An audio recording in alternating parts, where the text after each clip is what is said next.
kujihusisha katika kuwasaidia vijana wetu. Katika nyakati zetu, changamoto ni nyingi ambazo tunaalikwa kumshirikisha Mama Bikira Maria tuombee kwa mwanaye. Vijana wanaopitia changamoto mbalimbali katika makuzi, ni kwa namna gani tunawajengea mazingira ya kuwanusuru na changamoto zinazoweza kuwapoteza na kuwatoa katika reli ama lengo msingi. Daima maandiko matakatifu yanatufunza. Mwandishi wa kitabu cha Mithali anatuambia, mkamate sana elimu, usimwache akaenda zake, maana ndio uzima wako. Ni kwa namna gani sisi walelewa kama wanafunzi tunazingatia hilo, tunashikilia hilo?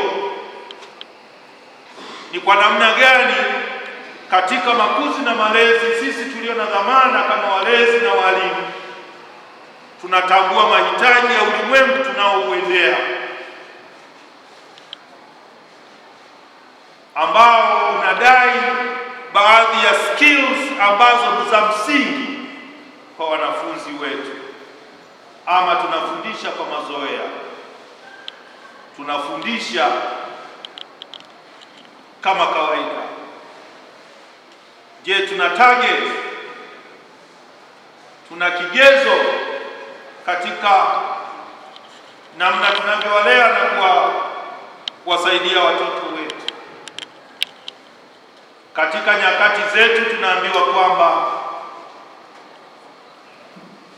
katika taifa letu idadi ya watu inazidi kuongezeka, na katika sensa yawezekana itakayofanyika baada ya hii 2022 yawezekana tutakuwa tunaelekea milioni 100.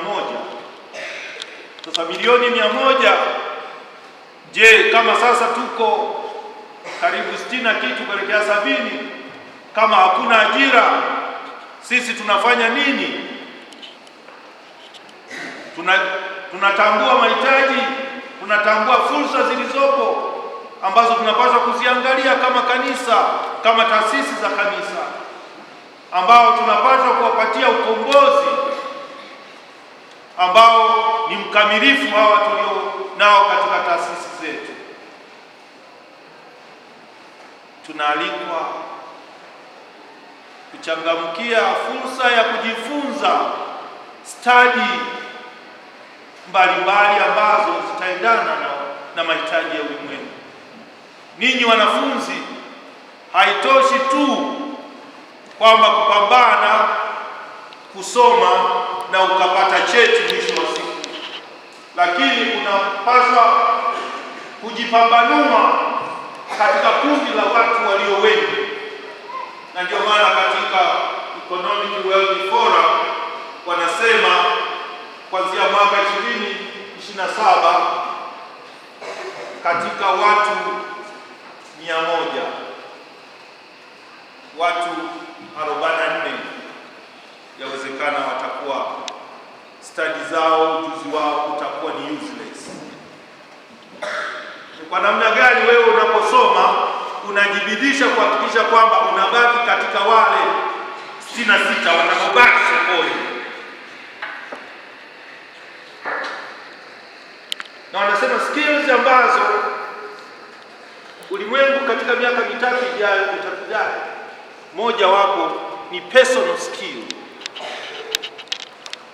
yani stadi ya kujitambua. Wahudumu na tunaofanya kazi katika taasisi